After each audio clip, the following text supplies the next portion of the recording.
Sejam todos bem-vindos, Hel Oxal, ao programa Falando Nórdico com Alan Marante, transmitido pela Kron TV no YouTube. A Kron TV Evolution que traz para vocês ciência, terapias integrativas e espiritualidade. Um agradecimento especial a Cris de Pascoal, que dá andamento a esse projeto aqui da Kron TV e que permite com que o programa Falando Nórdico possa chegar a todos vocês. Então, não esqueçam de curtir, compartilhar, comentar e ativar as notificações para não perder nenhum conteúdo da Kron TV e, obviamente, auxiliar o alcance do trabalho aqui do programa Falando Nórdico com Alan Marante. Eu sou Alan Marante, jornalista, tradutor, escritor e sacerdote do Fornecider, a fé nórdica ancestral. Fundador do projeto cultural Caminho Nórdico, que é um projeto cultural que atua com traduções de textos em nórdico antigo, com o trabalho da runologia, que é o estudo histórico rúnico, com a ciência relacionada ao estudo do Fornecider e, obviamente, a prática do Fornecider, que é exatamente a religiosidade escandinava tradicional. Então, aqui no programa Falando Nórdico, vocês vão se deparar com elementos como etimologia, com orações, com canções e tudo aquilo que envolve o universo do Fornecider e também da língua nórdica, por isso que o programa chama exatamente Falando Nórdico. Vocês podem contar com isso, porque nós teremos diversas atividades relacionadas ao estudo da prática religiosa, né, a teologia nórdica, a Norröna Goda Fried, e também eu irei falar a respeito de elementos que permeiam a cultura nórdica. Então, séries, quadrinhos, jogos de videogame, filmes, exatamente fazendo um comparativo com o que a história nórdica diz e como essas obras têm retratado esses elementos. Hoje nós vamos falar a respeito exatamente de quais são os erros mais comuns que as pessoas cometem exatamente por buscarem informações na internet.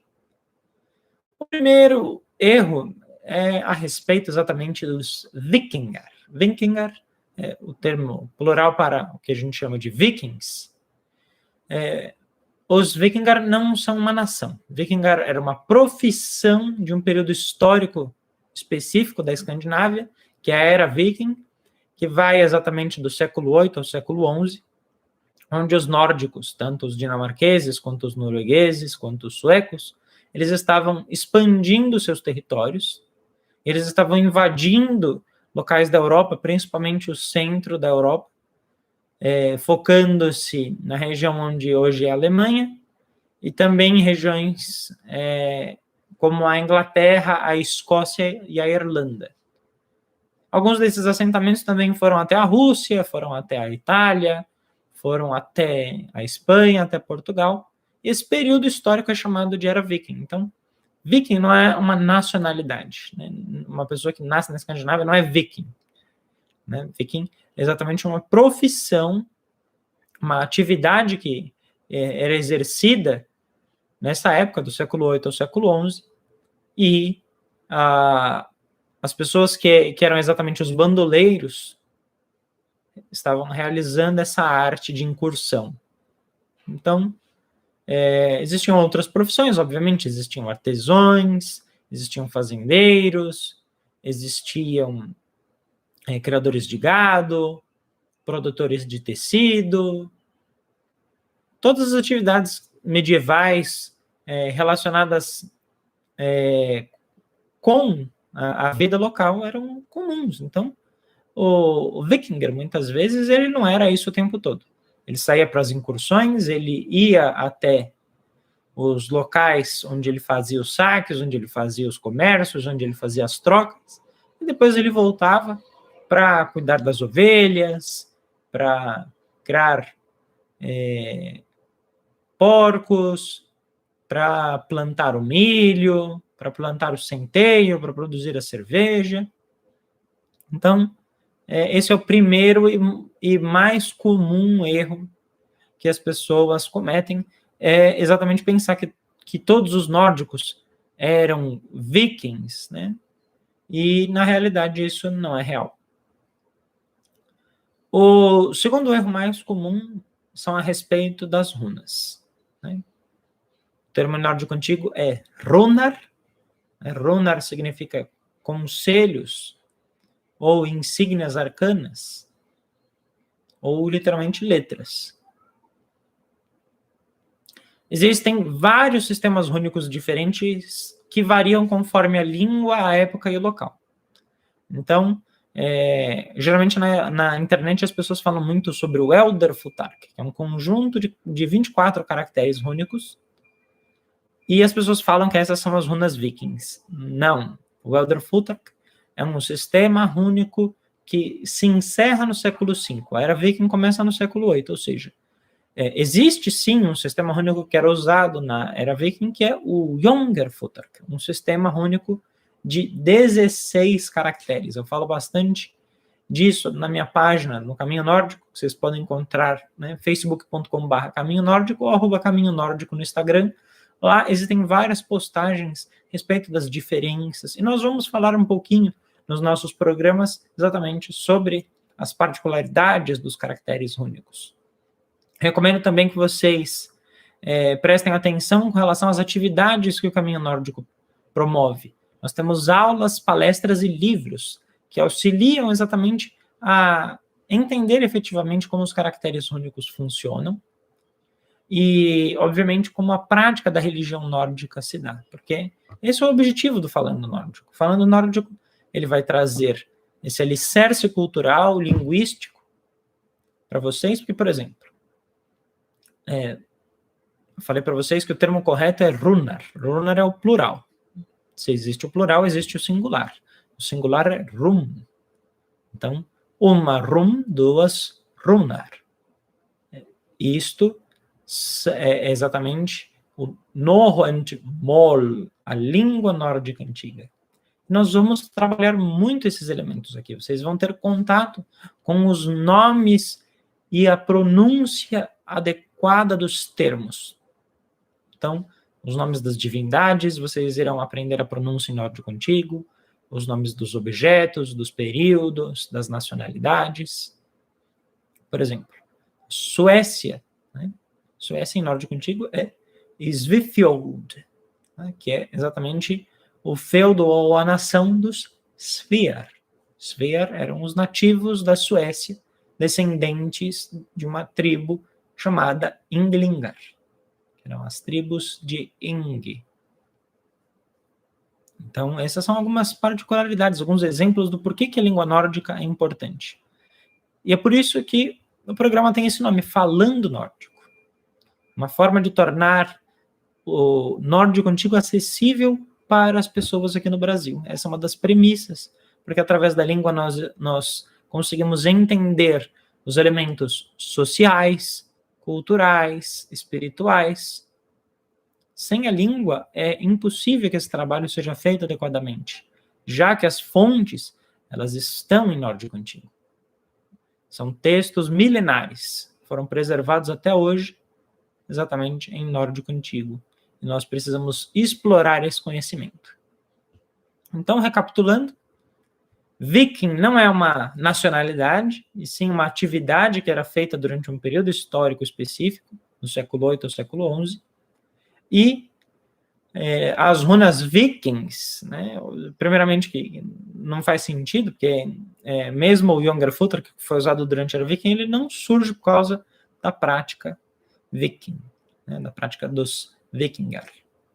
Pelo contrário, os caracteres rúnicos existem para expressar os fonemas, eles eram usados para escrita, para a produção das pedras rúnicas e dos artefatos rúnicos, exatamente para registrar determinados eventos, orações, odes, poemas ou canções.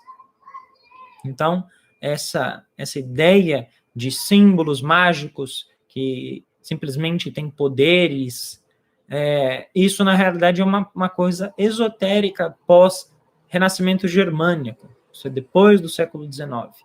Os caracteres rúnicos são sim símbolos espirituais, são sim símbolos mágicos, mas não da forma como as pessoas concebem hoje. Eles eram usados exatamente para escrever os encantamentos, escrever as orações, e os seus significados eram atrelados exatamente a provérbios e descrições que estão preservadas em livros antigos.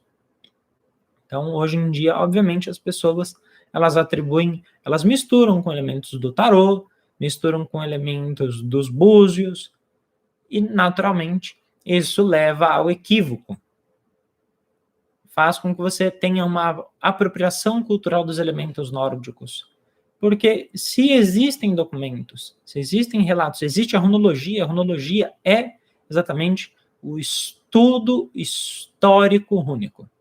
Ou seja, são pessoas que estudam a língua, estudam a arqueologia, estudam a semântica, estudam a fonética, para poder descrever os caracteres rúnicos da forma adequada.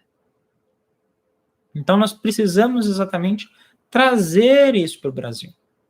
Porque não é que isso tira o significado espiritual. Pelo contrário, ele reforça o significado espiritual como ele deve ser feito. Porque é isso que é feito até hoje na Escandinávia.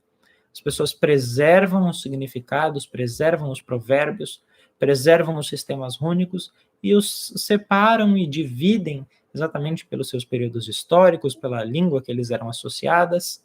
Por exemplo, como eu havia mencionado, o sistema rúnico mais popular na internet, que é o Elderfutterk, ele foi usado para uma língua que ninguém mais fala hoje em dia, que é o proto-germânico e o proto-nórdico, o Ugermanic e o Urnordisk.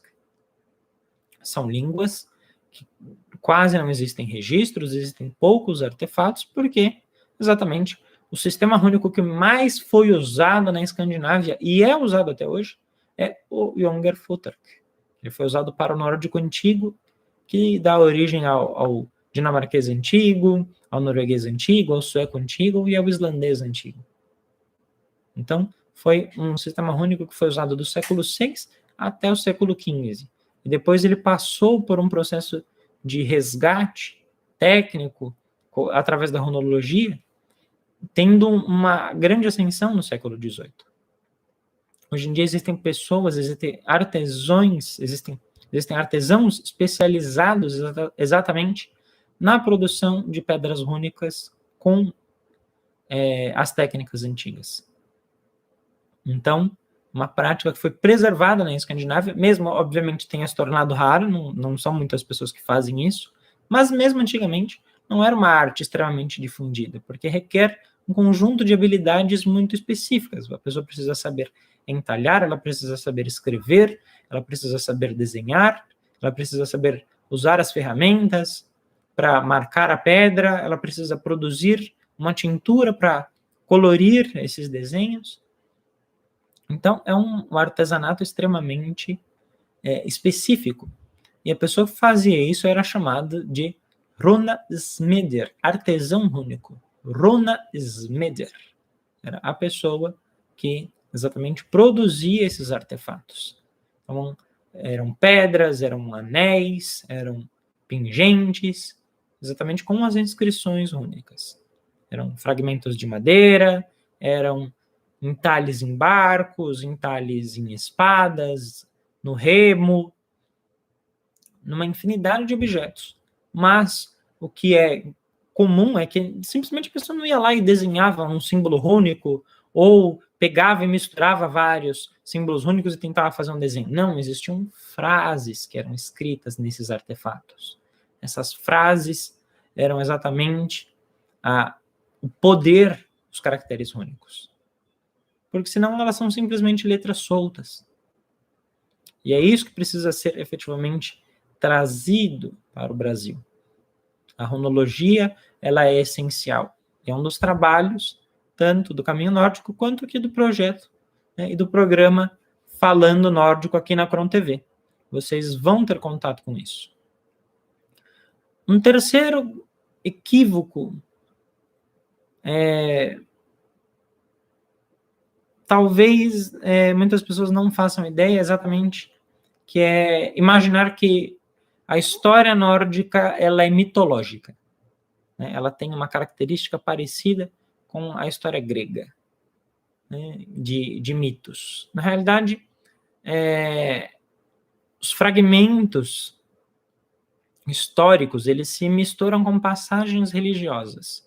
E algumas dessas passagens religiosas foram compiladas modernamente como se fossem mitos. Mas, na verdade, eles são alegorias, eles são linguagens alegóricas poéticas que descrevem práticas religiosas e descrevem exatamente características das divindades. Então, eles não são histórias onde as pessoas imaginam os deuses como se eles fossem personagens de uma série de ficção. É um erro muito comum e, obviamente, a internet ela propaga muito a mitologia nórdica, os deuses dos mitos nórdicos.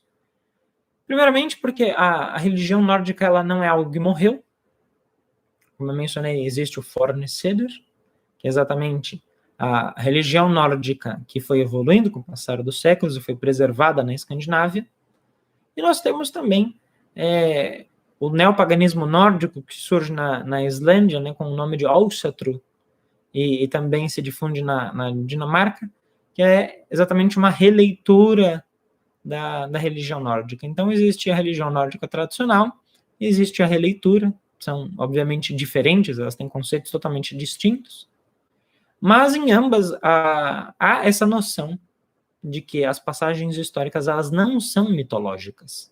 Muito pelo contrário, é incentivado que as pessoas entendam a linguagem alegórica, já que existe um tipo específico de escrita nórdica chamada escrita escáldica, tem as suas métricas poéticas e são repletos de kenningar. Kenningar são termos poéticos. Eles exatamente são linguagens figurativas para preservar o sentido original do texto. Então, só a pessoa que entenda a língua nórdica, ela consegue decifrar esses fragmentos. Então, quando, por exemplo, eu realizo as traduções do nórdico antigo para o português, eu preciso destrinchar o significado desses termos poéticos para permitir com que os meus leitores entendam o que está sendo dito, porque senão fica exatamente algo muito figurativo, muito poético, mas a pessoa não consegue entender exatamente o que está sendo dito. Primeiro porque todos os nomes em nórdico antigo, eles possuem significado. Num segundo momento, nós temos o fato de que existem vários termos em nórdico antigo que não existem em outras línguas. E o terceiro, exatamente, essa linguagem poética que nem sempre ela consegue ser traduzida e explicada com maestria em outra língua.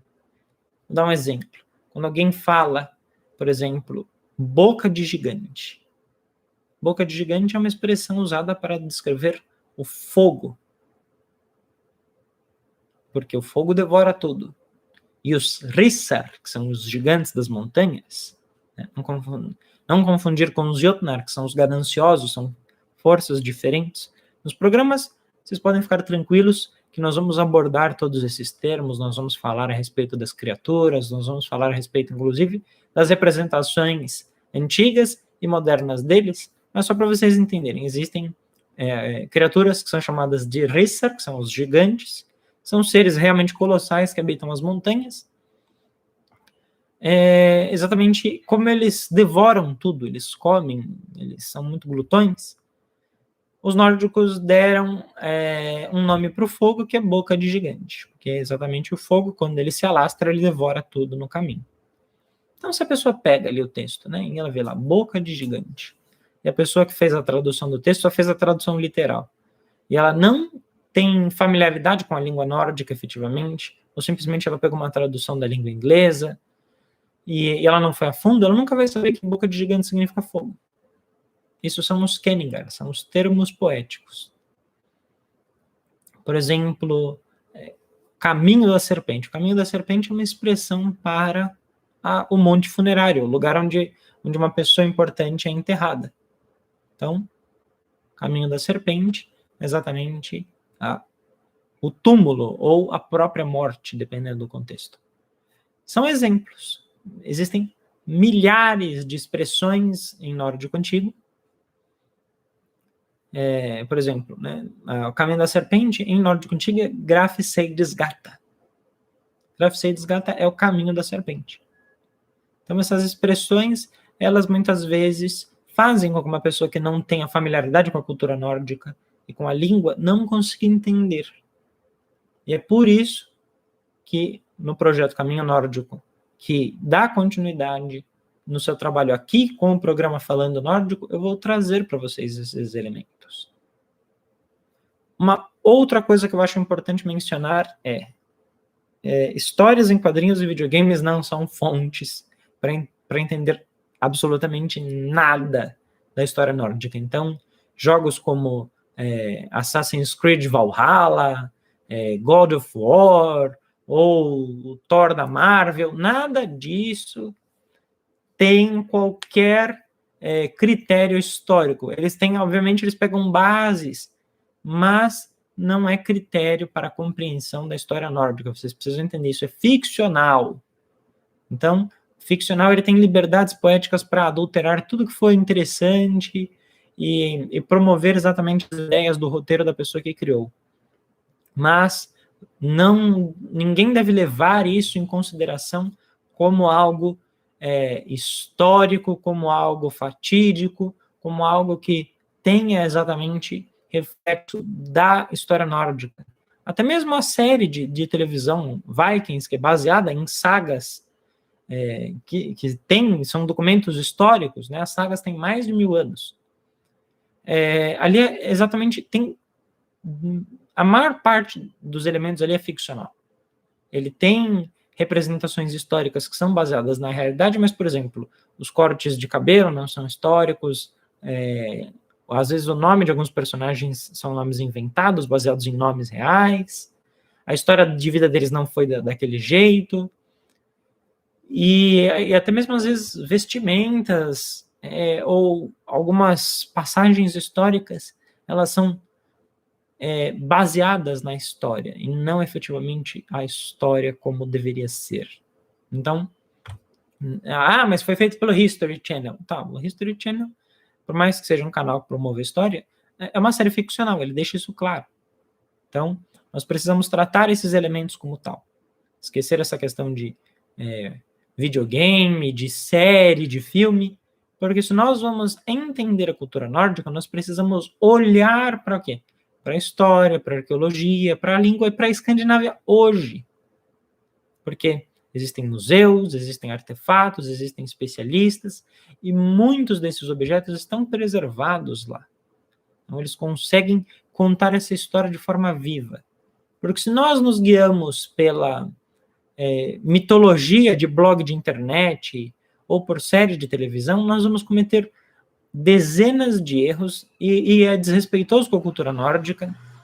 Muitas vezes as representações são ofensivas.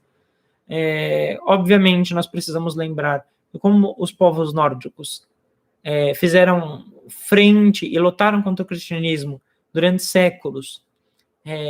Tem uma ideia de barbárie e de atraso com relação a eles, que foi preservada pelos historiadores, e não se enganem, não é porque hoje em dia nós temos uma série de recursos que o pensamento histórico mudou muito. No Brasil, por exemplo, a maior parte das instituições de estudo histórico, elas têm um viés cristão muito forte. Então, elas vão menosprezar as expressões religiosas nórdicas, elas vão tratar os nórdicos como se eles fossem bárbaros e atrasados, como se eles fossem retrógrados e não tivessem nenhum progresso, e a história deles só tivesse realmente ascendido depois da chegada do cristianismo no século 13 e 14. Então, nós não podemos simplesmente sair acreditando em tudo que tem pela frente. Por quê? O Brasil, ele teve a sua construção acadêmica exatamente em cima do quê? Das igrejas, as igrejas que faziam os centros educacionais. Então, mesmo que hoje em dia as pessoas falam assim, não, o pensamento científico ele é mais ateísta, ele não tem um viés ideológico e religioso, a gente sabe que o ser humano ele é suscetível a isso.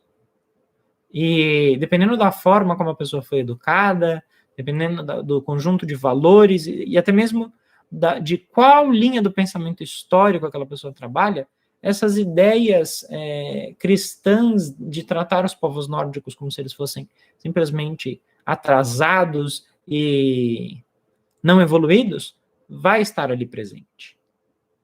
Então, o ideal exatamente é que nós regressemos às fontes primárias, analisemos o que os documentos antigos diziam e que os textos exatamente dos museus nórdicos passam. Existe muita coisa produzida em inglês, obviamente não vai ter em português, né?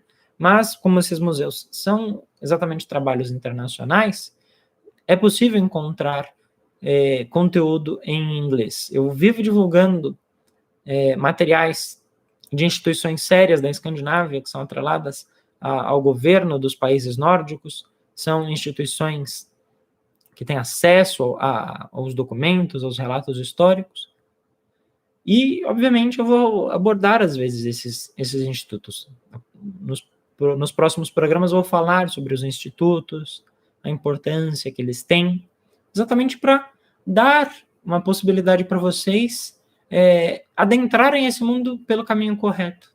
Porque se a gente fica ali preso nos achismos de internet, ou em vídeo de YouTube, de uma pessoa ali que leu uma coisa na Wikipedia, uma pessoa que leu num livro de uma fonte terciária. Por que é uma fonte terciária? Alguém que leu de alguém que escreveu, que alguém leu da fonte primária.